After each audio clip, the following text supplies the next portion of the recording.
Update. Thinking about leaving my wife and child. Thoughts? Original post. I-32 male will be real. If it hadn't been for my son, I would have ended the marriage already. Things weren't good back then between us. Wife and I are going to marriage counseling because I confessed to her I was falling out of love and wasn't happy in the marriage anymore, so she insisted we try to work out our problems. We did try it. Open up, have communication better, try to be more affectionate with each other and connect more as a couple. More romantic date nights and spontaneous trips. Basically to find that spark again. None of it worked and I was ready to call it quits after a year, until we found out she was pregnant. Now, for me, I always thought we were set on never ever having kids. That was something mentioned when we were first dating, and I was pretty relieved she felt the same way about not wanting kids. To me, I just never liked them. Not what I wanted for my life at all. But once we found out, she wanted to keep the baby. It was a whole other conflict. I didn't want to be a father, but she wanted him.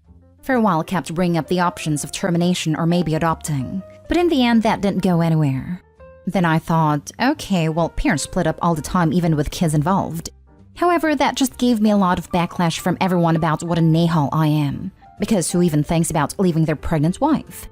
I feel my biggest mistake was letting myself believe that maybe with a family we can make it work. Being there for her and the baby, that I just get that love for them, it'll work out along with the therapy we had done. Now I feel even more miserable.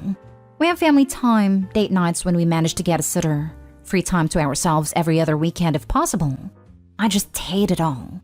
The only time I'm actually content is when I'm not home or get to have a little personal time. Everything going on at home makes me wish I left before there was even a chance of her getting pregnant. But I felt bad not trying to get some help first before throwing in a towel in our marriage. Now there's a baby involved, and it's 1,000 times more complicated. I don't feel any closer to my wife or my son, who's about 13 months now. It's not his fault, I get it, he's a baby.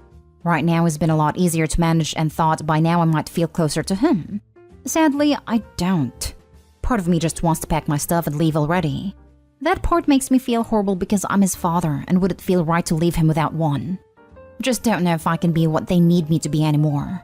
Is there really any way to stop feeling this way? At this point, it's like I want to walk out and never look back. But is that really the best thing?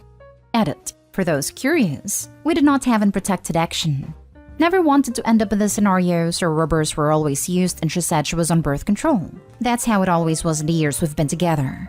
It's been brought to my attention that I should probably mention this detail for better advice. I just didn't want to include it before because it was done in the past and my son is already here. But yes, I talked to my wife if this was done deliberately, the pregnancy I mean, and she never denied she had anything to do with tampering. It's still on me for being intimate with her regardless, but she did have something to do with it.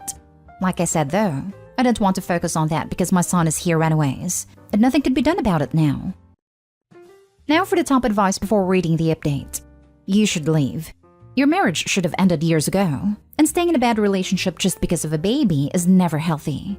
Your wife deserves someone who will love her. Your son deserves growing up in a home where he is loved and wanted by all the adults in it. And no matter how much you try to fake it, kids can sense when their presence isn't really wanted. And you deserve a partner whom you do love and wanted to be with. None of you can get those things until you firmly admit once and for all that it isn't working for you and never will and put an end to it.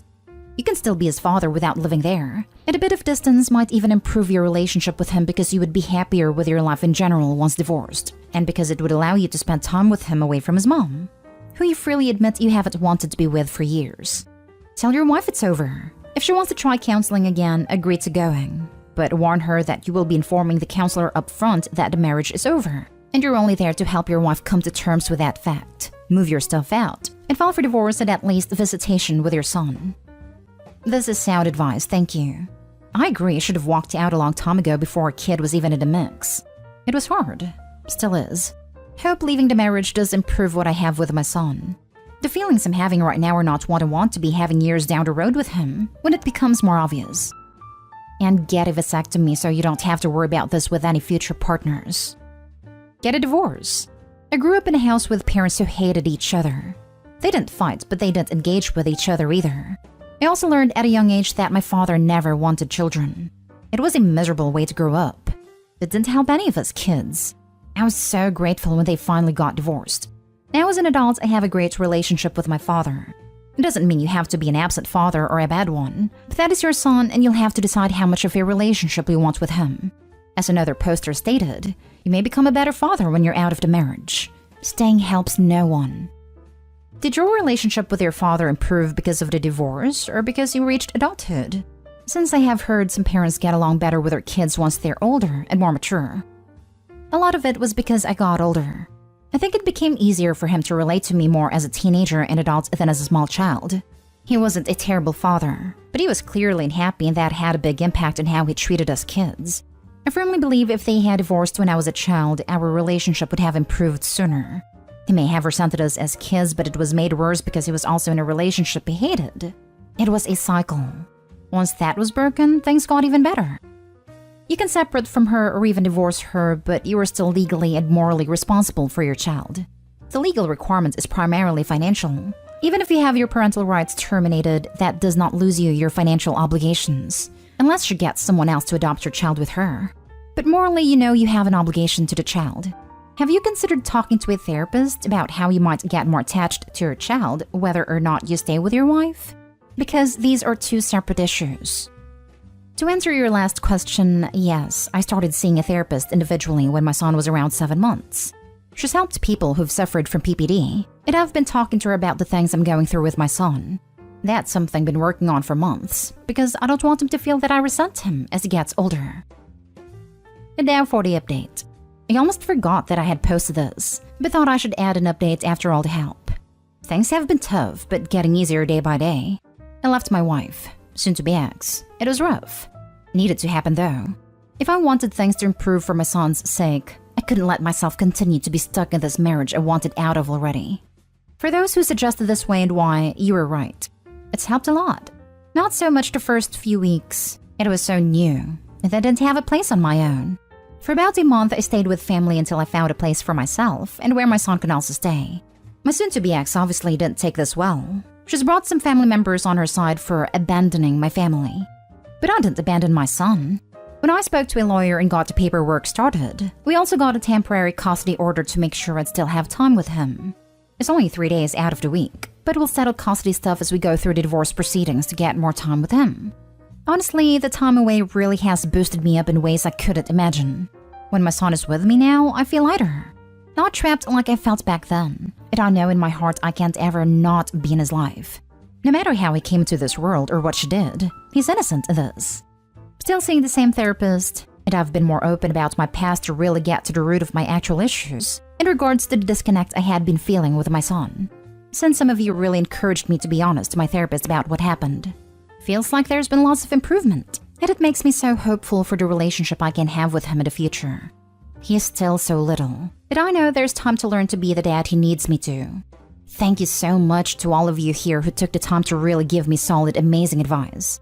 At least I know that this was the best decision to make. And now I get to fully try to bond with my son without any negative feelings about my marriage pulling me back. I'm glad that things are looking up, and that it's improving your relationship with your son. Keep up the hard work and good luck with everything. Not all perfect right now, but it's a start. I haven't felt this hopeful for the future in a long time. It's like a breath of fresh air. Yo, as one of many children with divorced parents, A, good on you for splitting sooner rather than later. B, see if y'all can work out a schedule that's not days of the week but weeks of the month. It's freaking blue, packing up my stuff all the time to get tossed around once or twice a week over some disagreement over custody. I don't take it too hard if your kid has a rough time making that switch. I love my dad, but man was I always in a sour mood when it came to pick me up, just because I had no close friends living nearby. Best of luck to you. I hope you all find happiness. Just to give some hope, OP, when my wife and I split, she did not care for it at all. The court ordered 3 days every other week, but we never stuck to that and I had them often. Maybe she'll be open to that when she cools down. I'd like to believe that. Last thing she said is she'll make sure I can never see him anymore. If those were words of anger or she was serious, well, I don't know, but I'll fight for time. Always communicate through text and voicemails. If you live in a single-party consent state, then record your conversations with her too and give them to your lawyer. Threatening to take away your parental role out of spite is not going to look good for her in court. Luckily we do, and I've managed to bait her twice after I moved to my new apartment and asked to see my son, which she refused unless I came home. It's all in text. You can't argue with the evidence. You made the right choice, Soapy. I'm glad you are now feeling better and bonding with your kid.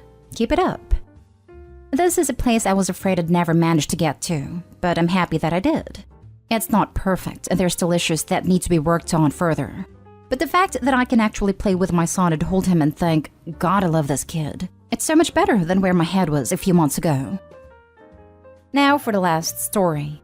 I, 28 male, have been with my girlfriend, 27 female, for nearly 3 years. She keeps hinting at buying a house and booking views, but some things have come to light this past year, and I'm not fully sold on financially tying myself to her.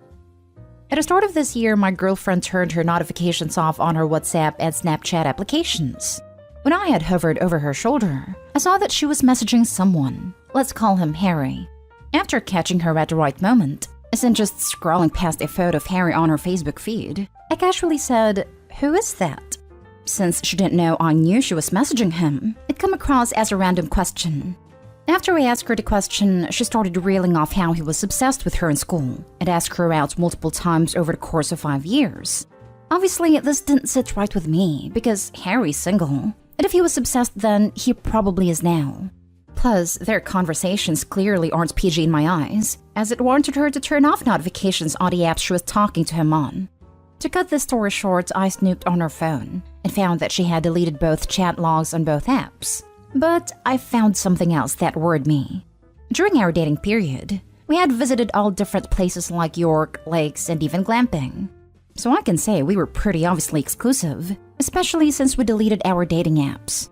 However, I found a text messages to her ex of 7 years saying, "What was I supposed to do? You said it was over and you didn't want to sort it, so I've moved on." And another said, "Just unblock me, I want to sort it out." This one was while we were away in New York and obviously having a good time. The worst thing is that, at the time, she mistakenly called me by her ex's name, and I thought nothing of it since she'd been in a relationship with him for over 7 years, the benefit of the doubt and all that. Then on her Facebook Messenger, she had messaged saying, "I can't talk to you as I'm with someone and it's disrespectful towards him." Yet I found more messages after the last Christmas saying Happy Christmas, and I'll speak to you around your birthday. He replied saying how it's stressing him out her messaging him, but she continued anyway. I always found it odd why he had messaged me when we first got together, saying he was going to smash my head in, and messaged her saying that she's his, and that my teeth are getting knocked out. I just put it down to 7 years and that he's an obsessive ex, as they do exist. Back to the issue. I raised it and got a balking for going on her phone, which was fair enough. But after trying to deflect it on me, I finally got to the bottom of it, and she said that she was sorry and all that, and she can't remember why she was saying that at the time, and can only apologize and turned her notifications on again. So I did what I always do, and forgave her but never forgot. Now coming down to looking at houses. I kept sending her houses and she was never replying, until I vocally told her I'd sent them. Turns out her Snapchat and WhatsApp notifications are off again, and I mentioned it. She said there's a group chat she's part of on WhatsApp that gets spammed, so I told her how to mute it and expressed how it's vital. She looks and sees my messages on time for us to buy a house, which remembers her idea. She wants to do this. Anyways, I tested out a week later and she still got the notifications off. Now, I know I said let it go, but now she's turned her notifications off again. It just brings it all back. And honestly, I have this gut feeling that she's going to screw me over, and I'll be financially tied to her if I get a joint mortgage. We also have a dog, which complicates things further. You see, from my point of view, I had an obsessive ex. Each time she messaged me, I told my girlfriend what she said and when she said it. I made it clear to my ex multiple times I didn't want anything to do with her yet. My current girlfriend was sending happy birthday and happy Christmas messages to the ex that said he would smash my head in, and repeatedly told her that she was his, instead of just telling him how it is and blocked.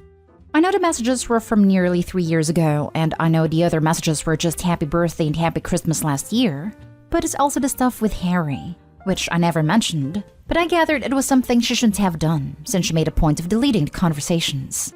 At the start of their relationship, I set a boundary which was, I just want to be with a person that hasn't disrespected me in any way, shape, or form, and that included messaging exes or other lads in a way that would be disrespectful towards me. It'd make me look like a fool. Regardless of how I've left it, and I've left it 12 months, I just feel like something eventually is going to happen, and I just can't shake the gut feeling she had an emotional affair with Harry behind my back. Trust your gut, man. Always. It's usually right. I think all of your concerns are valid, and it doesn't seem like she's trying to remove them from her life either.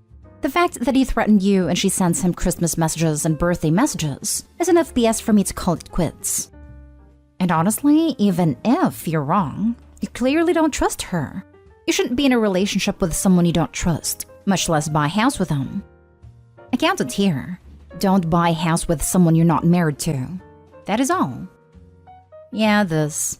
I bought a house with my boyfriend/best friend of literal decades, and I'm still in the process of trying to disentangle, 4 years after our breakup. Are you me? It's such a pain. I've told my current significant other I really don't care about marriage and the romantic BS behind it. But we have to be married for legal reasons when we buy a property and build. Because I'm not going through this again. You're acting shady. Yeah, I know, I'll stop. Some weeks. You're still acting shady. Yeah, I know, I'll stop. Some more weeks. You're acting shady. Yeah, I know, I'll stop. Many more weeks? Why? No kidding. It wants to tie himself to her financially? Makes me wonder if she wants to buy a house, so when she leaves him, she'll get half of the proceeds of the sale or he'll have to buy her out. Either way, she'll walk away with a nice chunk of change.